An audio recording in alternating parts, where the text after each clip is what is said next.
You're listening to 91 Reasons, a journey into the twisted landscape of pop culture. Keep your hands and arms inside the podcast at all times. And now, the voice, Jeff Tucker.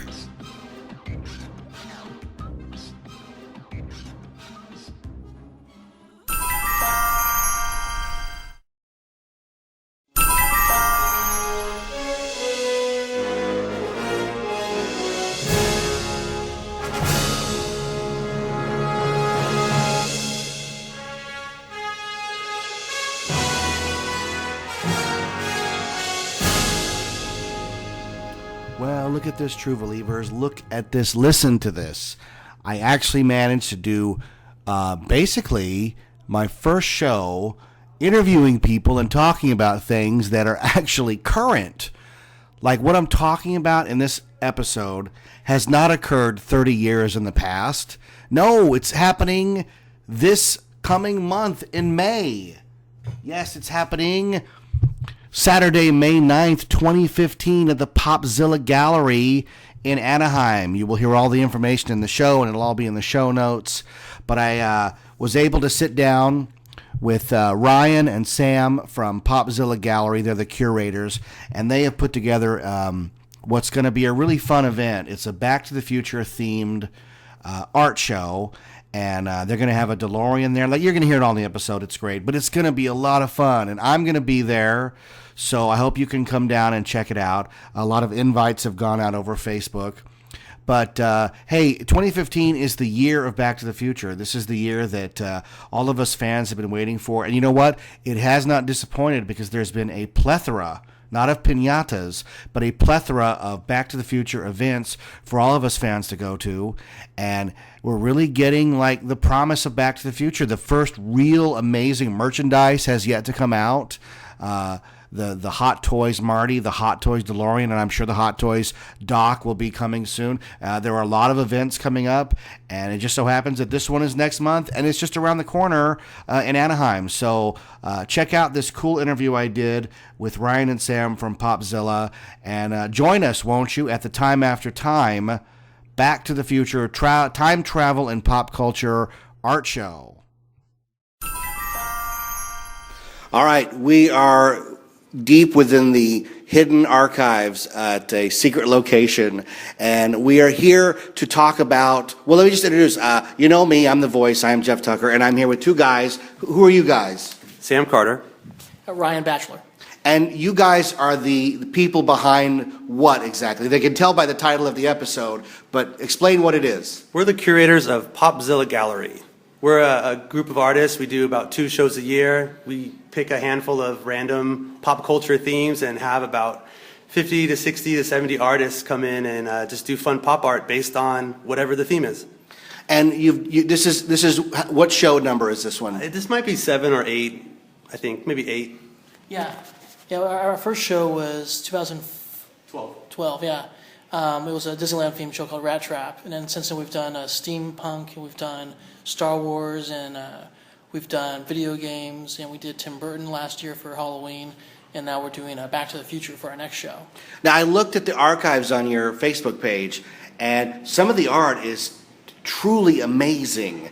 And what it is it does 2 things. It gives you an appreciation for somebody's talent, which I can't draw very well, so people who draw, I'm amazed, because if I could draw, I would just sit drawing women all day, like this, like J. Scott Campbell, right? But the other thing is that you guys take these pop culture ideas or themes and you let them go wild, and what happens is you get like the term's mashup, right? Which I hate that term because it makes you think of food or something. Oh, it's a mashup. No, it's like, I prefer like, it's a crossover. You know, it's a crossover of these. And you guys were just talking about the Rat Trap, which was like, what in relation to Disneyland, how would you do, what is Rat Trap? Is it like the dark side of Disney? Pretty much, it was kind of a roast of Disneyland, kind of making fun of it. We did our own various attractions, we made fun of existing attractions, but it was basically a show just kind of taking the idea of Disneyland and taking our own spin on it. And we all work there.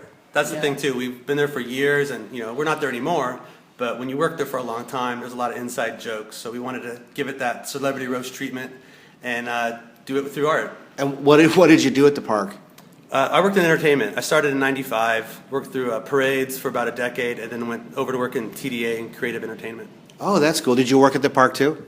Yeah, I worked in attractions, did a Jungle Cruise and all the West Side attractions, and then transferred to entertainment to do Fantasmic, and then I moved on to other careers after that. Okay, because I was the mayor of both Frontierland and the mayor of Main Street for 3 years. way. So it was 2006, 7, and 8. I'm sure I saw you then. I haven't done that episode, but it's coming. But part of that was just the surreal idea.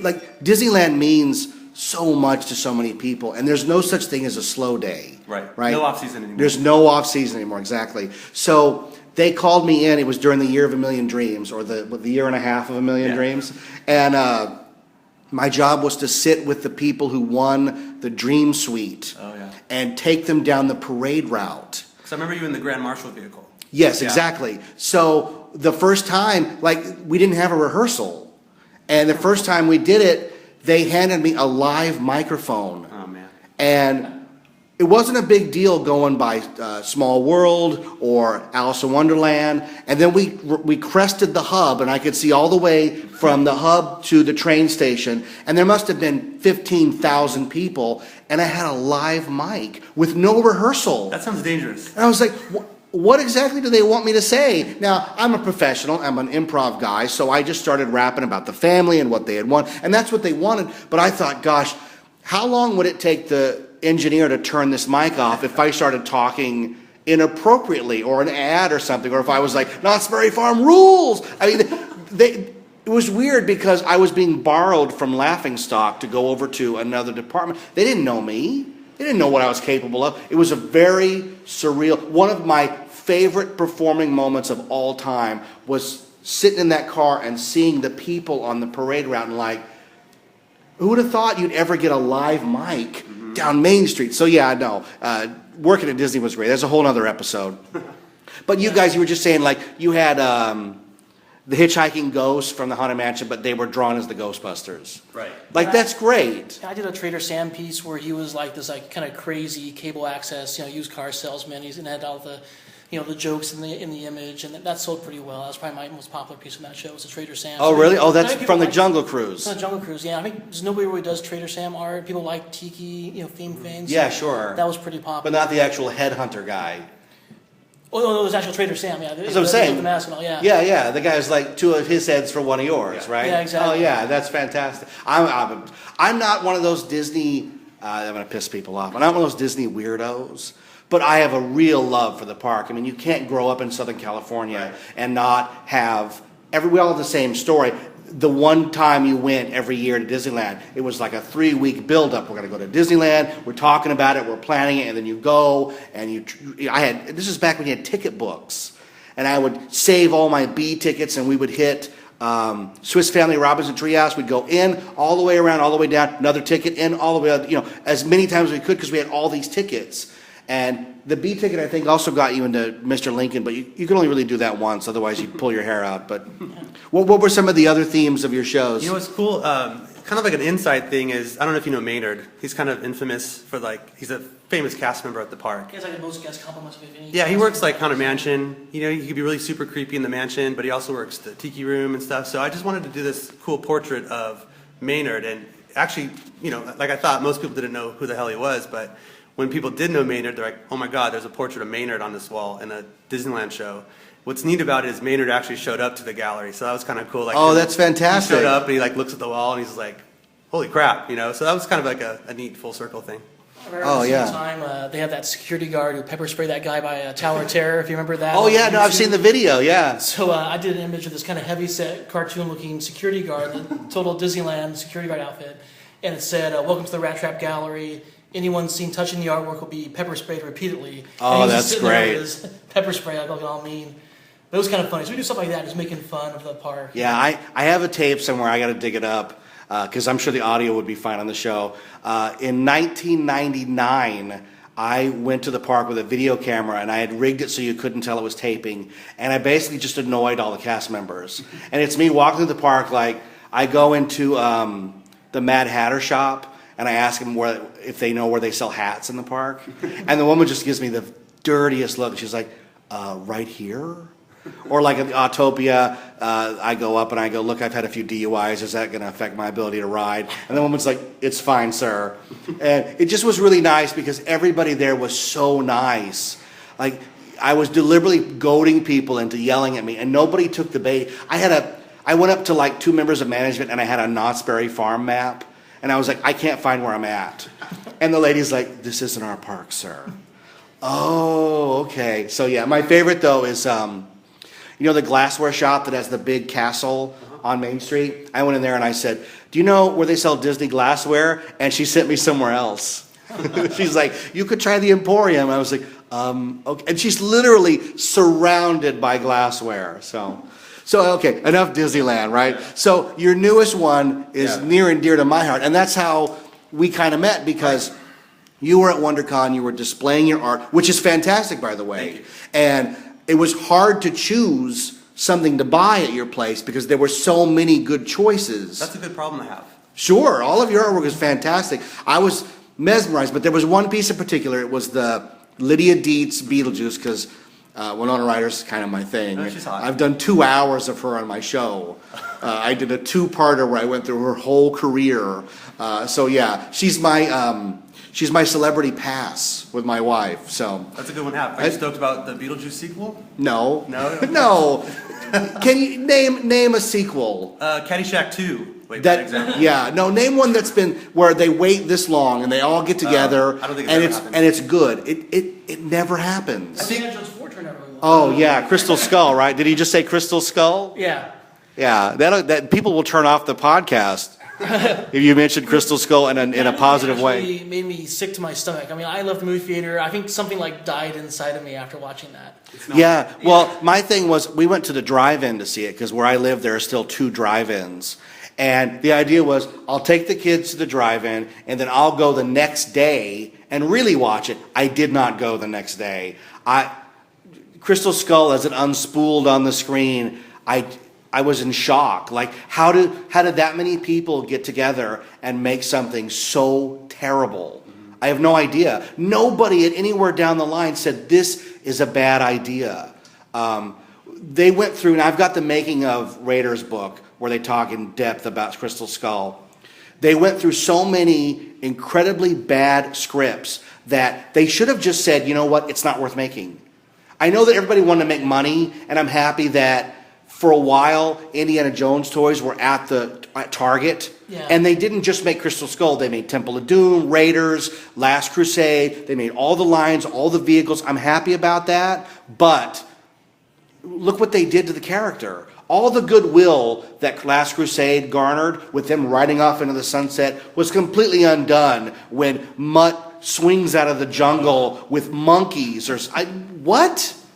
And the idea that like they said in all the interviews, well, there will be very minimal CGI. Like it was practically a cartoon. So, well, you said Caddyshack 2? Yeah, I was just kidding The about that. Jackie Yeah, yeah. Mason Caddyshack 2? So bad. Yeah. Blues Brothers 2000, that was good. Yeah, Blues Brothers. Yeah. Hey, John Belushi's dead. We can get his brother, Jim Belushi. People love Jim Belushi, right? Oh, they don't? Even he knew it was bad. They had to have John Goodman. It was terrible. Yeah, oh, yeah, it's not Jim Belushi. No. It's John Goodman. Yeah. Oh, that's so bad. Yeah, we had a guy. And they added a kid. Hey, there's a kid. We had a guy who worked here, and that's his brother.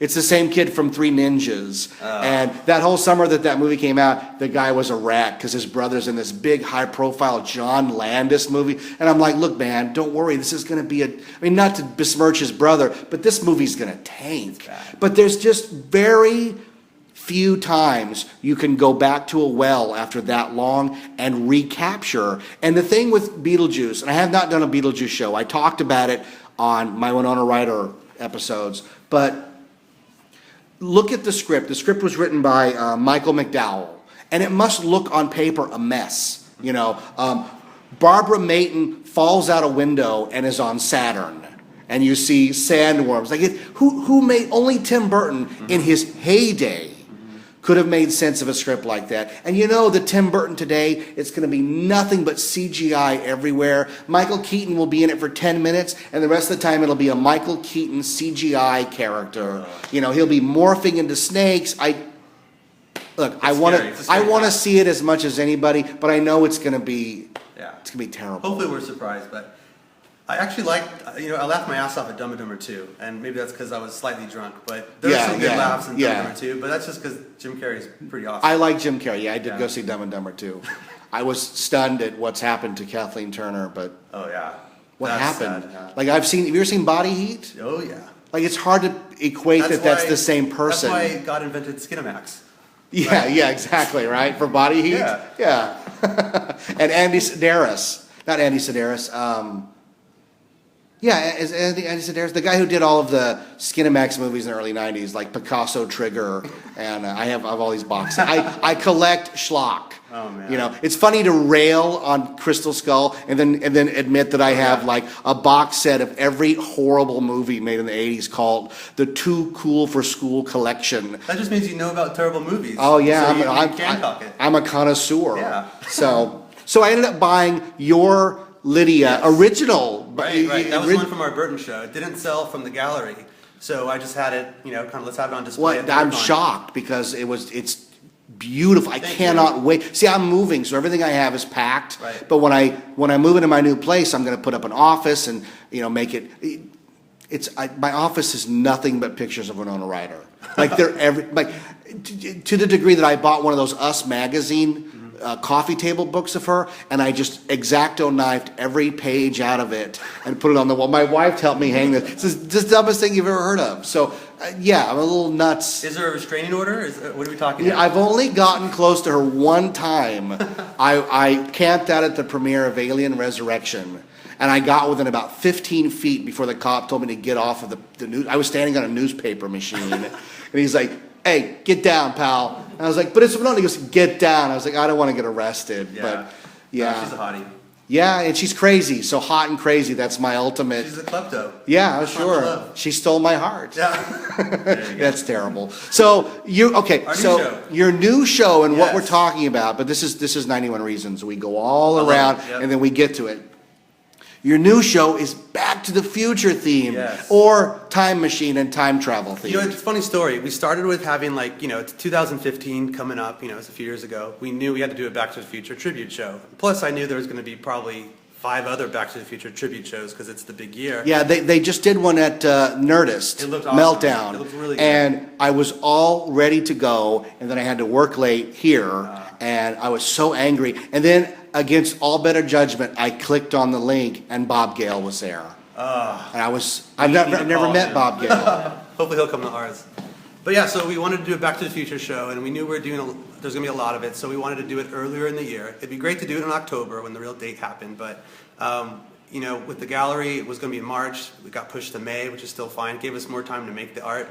But we have like a group of regular artists we go to. There's about maybe 30 artists that are returning in our shows all the time, but every show we get more and more new people because they hear about us, they want to be in the show. So we actually ask everyone to send us samples of their art, and when you see their art, you're like, yeah, we need to have you. Let's do this. Oh yeah, you can tell right away if the style's going to jive. Exactly, with what you want. and we wanted to feel part of Popzilla.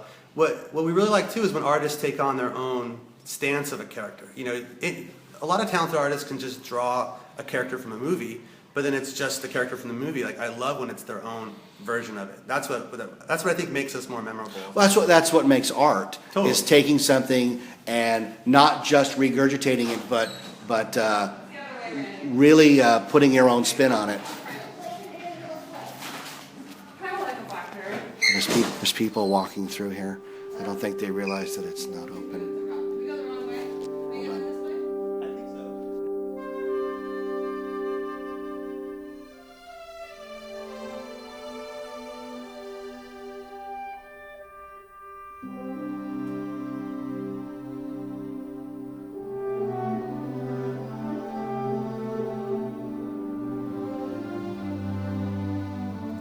So I'll tell you the one bona fide mistake in the movie. Okay. There's a huge error in Back to the Future. Part 1? 2. Part 2. 2 is going to have the most because 2 is the one they're monkeying around way too much with the space-time continuum. At least Doc has the chalkboard and. Well, that was weird. I worked at the video store when it came out, and people would bring it back, and we'd have 30-minute discussions. Everyone's confused. because everyone's confused. And I always said, for the dummies in the audience, he actually draws the movie out and then tells you that they're on a tangent. What part of that do you know? Did they go get popcorn at that scene? Well, it's the same people who tried, they'd come up to the counter and they'd say, do you have that movie Abyss? And I'd go, you mean The Abyss? Oh, yeah, that one. And then you get mad at that one because you mean The Abyss is a great movie that in the end is suddenly about aliens, and that pissed everybody off. Like, this is stupid. It's got aliens. Well, they're in the first few minutes. I forgot that part. It's 3 hours long, anyways. But Back to the Future 2, if you're following, here's what I do. I'm a big supporter of whatever rules you set up in the movie are what you have to abide by. They don't have to match up from movie to movie. Because in Twilight, they make vampires by having sex. That goes against every vampire movie I've ever seen. It's 3 bites and you're a vampire. Suddenly he's dead. How could he have a baby? He's dead, right? Okay. So, but in the context of that universe, that's how it works. So whatever. But in the context of Back to the Future, Einstein leaves the existence and jumps over that minute to instantly arrive at this moment in time. Mm-hmm. He's not there during the minute that he's traveling, right? So where is He he? jumped over. He doesn't exist. Okay. He moved from that time to that time. The big error is if Jennifer and Marty get into the DeLorean in 1985 and they fly into the sky and go to 2015, they're going to the 2015 where they're missing. Because they got into a car and left. They didn't grow up in that timeline. So when they go to the future, they should not be able to see themselves. Because they're in a timeline where Marty and Jennifer on that day vanished off the face of the earth and we never found them. But it's okay because if they don't see themselves in Hilldale, there's no movie. So you have to, me, the nerd of all nerds, has to go, we have to forgive them, or there's no movie, or you have to, now Back to the Future 2 came out 6 months or 7 months after Bill and Ted. And so you have to give it the Bill and Ted pass. And the Bill and Ted pass is the whole finale of Bill and Ted hinges on they're going to set up all this stuff after the movie ends. Remember a trash can, and then a trash can falls. So you just have to, excuse me, I'm losing my voice. You have to extrapolate that they eventually are going to be returned to their timeline and are able to grow old, and that's why they're there. It's the just go with it theory. Yeah, you know what it is? The best scene, the best scene of that ever is Spy Who Shagged Me.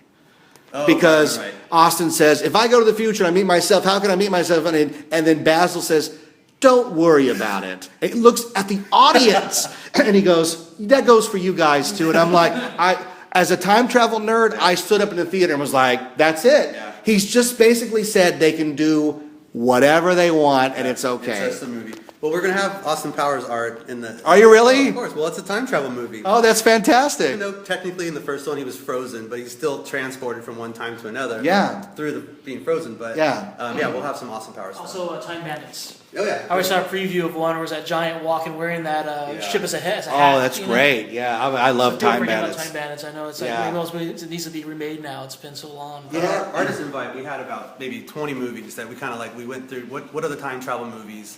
And Time Bandits was on there. There's like a lot that you don't even realize are there.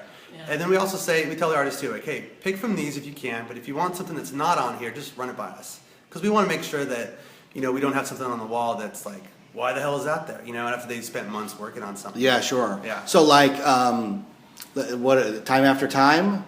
Yeah, ironically, Mary Steenburgen's in that too. Yeah. Very similar scene. That's on YouTube lately too, how they're floating around the scene from Back to the Future 3 and the scene in Time After Time. It's really similar. Oh yeah, because he says, he's like, I'm a time traveler. Yeah. I'm from the past. I came here in a time machine that I invented. Like, it's so close to the same woman that it's fantastic. Yeah.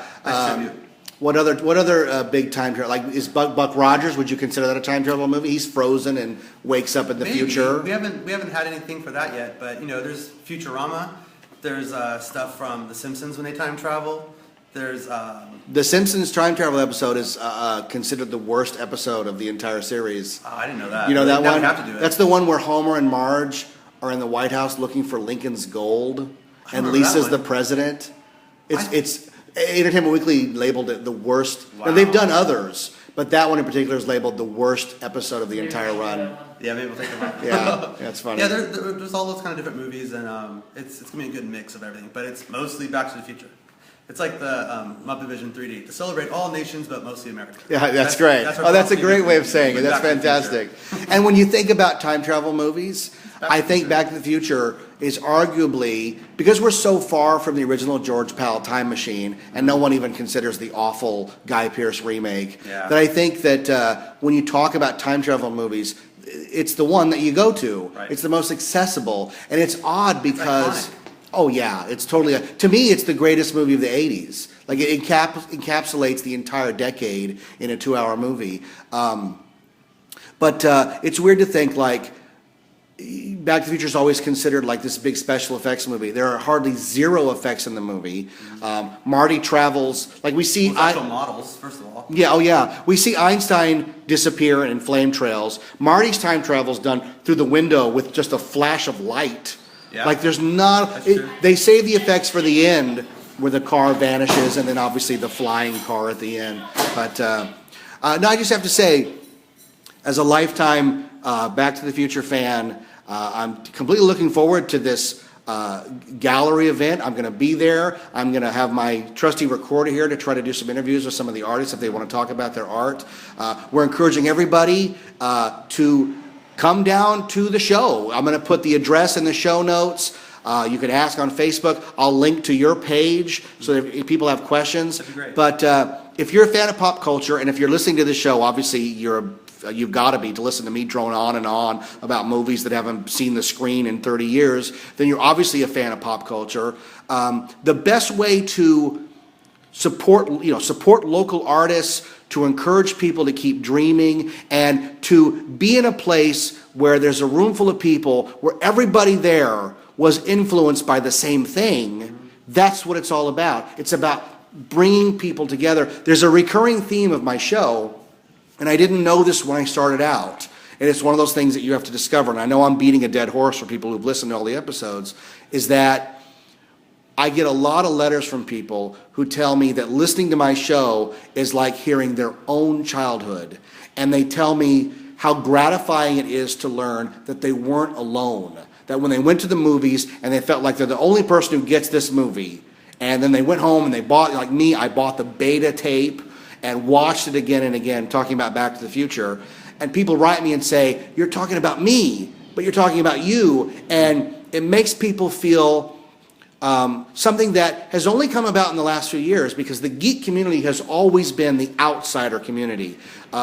Schools are about sports, and you better play football or you're nothing. And suddenly it's flipped, and you go to these Comic Cons, and they're not busy. They're mobbed with people, and everybody's letting their freak flag fly and showing you what they're into. And this is just another one of those great times where you can hang out with people, and there's going to be a DeLorean there. That's fantastic. I have to tell you, I'm in the midst of selling my house right now, and I'm going to come out with enough money to buy a DeLorean. And my wife is terrified that I'm just going to one day come home with... I think all nerd wives are panicked at some point for that. I know mine is. Yeah, well, like, I've never had the opportunity. Like, Hot Toys is doing the first ever Marty doll. Oh, I can't wait. I saw it at Comic-Con. Yeah, we saw it there. Remember, it was that last case. Yes. Sideshow had it, right? I got a picture of me. It's funny, I was in full cosplay, and I'm up against the glass. You ever seen that picture of... Jiminy Cricket up against the glass of the candy store? That's what I look like. Like a postcard? Yeah, and everybody started taking pictures because, I'm the only dork in a Back to the Future costume. But I've already told my wife, like, I'm buying the doll. It's $200 plus. I don't care. I'm buying the doll. The car is $700. I can't wait to buy it. And it's funny, at WonderCon, somebody had the Hot Toys tumbler from Batman Begins, $2,000. And I saw that. You saw it, right? I was like, $2,000. And I said to my wife, that's why I'm buying the DeLorean, because if I don't, it's going to hit $2,000, and I'm never going to be able to afford it. Yeah, they're actually good investments. All the Sideshow toys, because they're all limited. They're all limited, right? But the thing is it's never going anywhere once it hits my collection. I usually buy and sell a lot of stuff. I've taken to buying art at these cons, because then I know I'm going to keep it. If I buy another toy, 6 months down the line, I'm just going to sell it on eBay. But art, the last, oh my gosh, 4 cons, that's all I bought is art. So it's all stayed with me on the wall, you know. So the Lydia will go right next to, sometimes I think I mentioned the cosplay girl posters I bought. Yeah. My wife's so patient with me. I'm standing next to a girl dressed as Red Sonja in a chainmail bikini, and I'm like, I'll take that one and that one. And my wife's like, just, okay, honey, this is what you want. So true love. Yeah, it's exactly. You So went to Monster Palooza this year? I didn't go to Monster Palooza because they don't offer media badges, and I can't afford the price to take the whole family. Because they had the life-size Doc and Marty that some guy made. Yeah. All the clothing was spot on. The likeness on Marty was a little weird, but the Doc Brown was really good. You're like the 5th person to say that. But you know, the minute Monster Palooza opened on Facebook, people just kept sending me that picture. People know me so well, all my friends, that the minute anything Back to the Future shows up, it's on my page. Jeff, look at this, and I'm like, I have to respond every time. Oh, cool. And it's the same thing 5 times, right? Oh, exactly. Yeah. You know, I'm the same way with Golden Girls. For some reason, everyone knows that I like that show. It's like the best show ever. But besides that, anytime there's Golden Girls candles or like stuffed animals, oh my or whatever, God, that's so bizarre. I get Golden Girls on my page. I'm like, this is weird.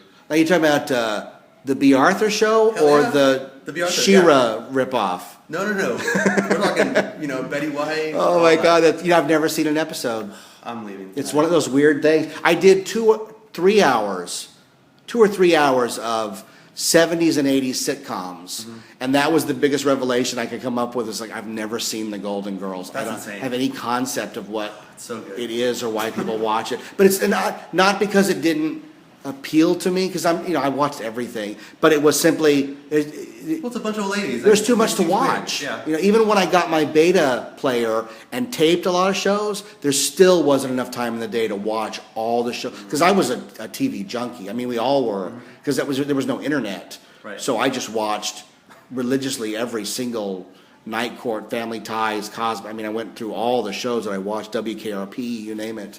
But yours is Golden Girls, huh? Yeah, a little weird. Is there Golden Girls merchandise? Yeah.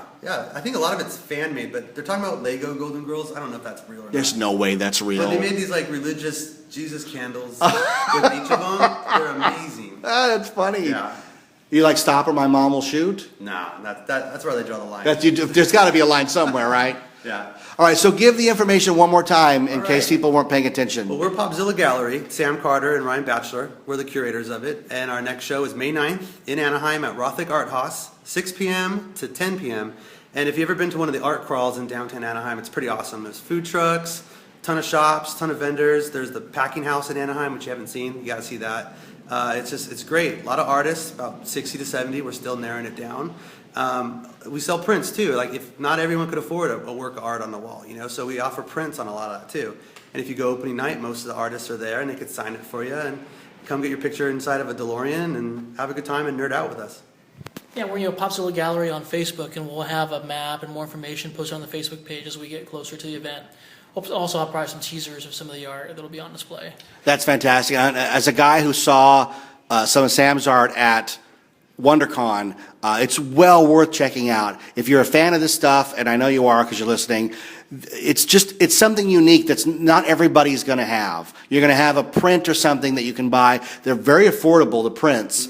And you can take home and you can feel good because you're getting a limited edition item.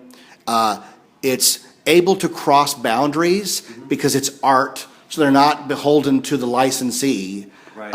We could do a whole other. You talk about what's all these trademark things out there. Like that's the first thing people ask us. How do you get away with this? And it's art. It's like I think the second we start making millions off of this, they're going to come after us. Oh yeah, sure. No one's getting rich here. It's art. We're selling prints for $20. What are you going to do? I did a whole. It's a mashup. It's just artists taking something and making it their own, taking their own unique take on something, and then selling that art. So I mean, it's kind of satire too, and I think that's kind of like how we kind of get away with it, I guess. What was that guy from OC Weekly? He did an article on us from the last show, and the whole article the headline was really scary. It said, "Are Sam and Bashy standing on the shoulders of giants trying to make a buck?" Jeez. And I'm like, holy crap. Did you tell the guy you're not doing us any favors? Well, you're not helping. But what's cool about it is the headline was scary like that. And I didn't even want to read the story after that. But I read it, and it said, No, they are not. They're doing their own thing. Okay. So he did it just to kind of draw everyone in, but I had a heart attack. Oh yeah, sure. That's clickbait to the nth degree right did. there. He knows I what he's figured doing. some people were going to think that, so we kind of raised that question and then kind of made like a point against it, I guess. Sounds like Ian Malcolm. Yeah, right. You stood on the shoulders of geniuses. You used research that wasn't theirs, and you were so busy thinking about if you could do it, you didn't think if you should do it. And now that you have it, you're gonna sell it. You're gonna put on. I go Now on I'm for picturing days. him with his shirt unbuttoned, laying down, looking all sexy. Who, Jeff Goldblum? Yeah. That YouTube clip on our page after that too. Yeah. Oh, that's too awesome. Yeah, we could do a whole tirade. And you guys as artists probably know more than I do. But there was a whole movement. And I remember a series of articles in the LA Times where Disney is the leading company as far as extending copyright and trademark on characters. Because, Snow White should be in public domain by Right, now. it's been that old. It's old enough. Mickey too, right? And Mickey too. And Disney has found ways to continually stretch that and stretch it. And the opponents against it are simply saying art has never prospered or proliferated, trying to say that, with that kind of restriction. The only way you have art is if artists are allowed to take things that are known and subvert them their own way. That's where art comes from. Imagine if people who were related to Shakespeare could copyright his plots. We'd have no entertainment because the guy came up with all of the plots that we've used ever since then. So it'll be interesting to see, because I know that Disney fights tooth and nail over Snow White, but eventually they have to lose. It has to fall into public domain. That's going to be amazing. Mickey Mouse too. It just has to. Yeah. Because if you set a precedence that a company can hold on to an item, a character, an idea in perpetuity, then nobody's ever going to prosper. Look at what Samsung did. They stole all of Apple's stuff, made $3 billion, and then paid the $800 million or whatever it was in fees. And it's like, we still win. Yeah. And that's worth it. savvy marketing. So, it's just refreshing to see what happens when art is unencumbered by a bean counter. And that's what your guys' art is, simply that. Because so many of the stuff that we collect, like Star Wars, for example, they have key art things, and you get tired of looking at them. I've seen Darth Vader reaching out for the last 10 years. I've seen Yoda jumping since 2002's Attack of the Clones. They don't ever change. They just slap it on bedspreads and icy cups and packaging. And it's like, let an artist take over and have a new, fresh spin. Has Disney ever done one of those where they send out like a Mickey sculpture to 50 people and say, do art on it and then send it back? They did that for some birthday of his, I think. Did they really? But I'm sure everybody was vetted and was like, But nobody's going to subvert this. I have a feeling that it was probably art by committee on all of them. Oh, I'm sure. Yeah. Because I know that they've done it with Darth Vader Yeah. and Boba Fett. And last Comic-Con, it was Batman cowls. Did you see that one? No. That was outside I did, of Comic-Con. yeah. It was pretty cool.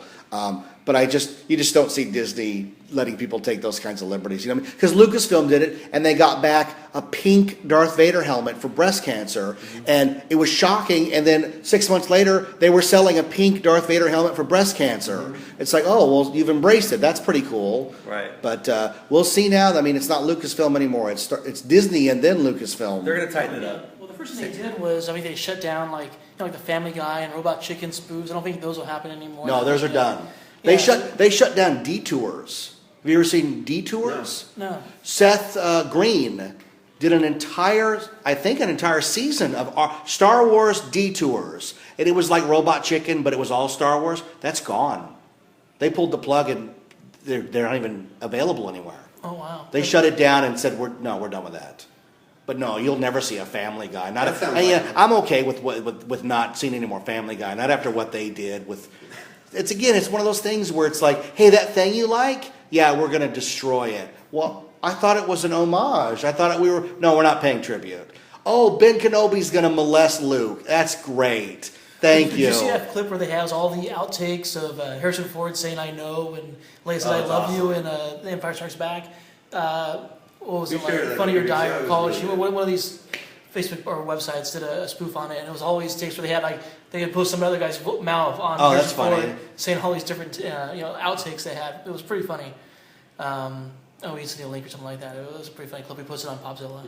Yeah, no, I like all that stuff. I just don't like when it's done by the people who tell you that they love it, and then the way that they show you that they love it is to like, I just call it, just take a pee on it. Yeah. I don't understand that. Like, your art is all complimentary and fun, and some of it even takes a second. Mm-hmm. Like, oh, that's great. I get that. Like, you're wearing an Oregon Trail Back to the Future shirt right now, but it'd be easy to just take things and pervert them, and I don't get that. Yeah, I'm not that guy, which is odd because some of the stuff that I've done here at work has been incredibly perverted. Especially because I worked on The Hanging for 10 years, and I helped write that, and some of the stuff that I wrote was awful, but what are you going to do, right? Well, it reminds me of like the annual pass holders at Disneyland. The really diehard. Oh, yeah, everything sucks. Well, then why do you go there every day? Yeah. And just to complain about it online, it's the same kind of thing. Yeah, we a few years ago when we first started inviting internet people, bloggers, to come to the park here, I actually confronted some of them and I said, "Why do you profess to be a theme park lover and yet you hate everything that we do here?" And you know what? That guy turned himself around. He's a great friend now. Yeah, they have to hear that. I really respect. And even his wife was like, "Thank you for saying that." Because I was like, I go on Mice Chat. I go on all those sites because I'm in the industry and I'm a nerd. And it's always interesting, like, it's easy to just tear things down. It's easy. To judge it when it's not finished, Oh, that too, right. There's stuff going up at Disneyland that it can't be put up overnight, so they want to see it. You should see the hubbub about those crystal spires they're putting on the castle. Everybody hates them. I'm like, they're not even done yet. Yeah. But I'm the same way. Like, I could tell you right now, that new Fantastic Four movie is going to be a complete train wreck. I've not seen a frame of it, but I know it's going to be terrible. Yeah. I just know. I think a lot of that comes to, like, everyone's so invested into whatever product that they're doing. Sure. Someone else creative is messing with it. Everyone thinks they're creative. And everyone thinks, I have an idea of what they should do for this place. And guess what? Someone else is actually in charge. Someone else is going to do it, and it's going to be different. And just because it's different doesn't mean it's wrong. You know about the Disneyland thing, right? The guy who went to Main Street, City Hall, and said, "Hey, that Soarin' Over California ride's great. You should put one of those in at Florida." Well, they're putting one in at Florida. He asked for a check. You're kidding. No, he's like, that's my idea. I told him to do that. They don't take any written anything anymore now in City Hall. They will do everything in their power to not write it down because of that guy. Oh, what a nut. Yeah, they can't even hear ideas for anything. No, no. We're like, thank you. Well, you can imagine the stuff I get pitched for events here, and I'm like, I can't even listen to it. Yeah, you are going to sue me. Yeah, I can't do it. So, anywho, again, it's the Time After Time Popzilla art display. All the information's going to be on the Facebook page, on the 91 Reasons page, the Popzilla page. I am Jeff Tucker, and I have been with Sam Carter and Ryan Batchelor. And go check it out, won't you? And you know who will be there? In addition to all the artists and the sexy girls dressed as Bill and Ted, I will be there. So what more reason do you have to go? So, well, there you have it, folks. All the information you need, and then some, to attend the Time After Time Tribute to Time Travel and Pop Culture art exhibit, Saturday, May 9th, 2015, at the Popzilla Gallery. You can check it out on Facebook. It's in Anaheim on Harbor and Lincoln, just around the corner from Disneyland. So we hope to see you all there. I will be there in either my Marty costume, or if it's too darn hot, I will wear my Marty costume and then I will take it off and put on my vest, my amazingly stitched vest that my friend Aldo made me. And what does it say on the back? That's right, it says 91 Reasons. Thanks for listening to 91 Reasons. Please subscribe and leave a review on iTunes. Find us on Facebook. Is anyone even still listening?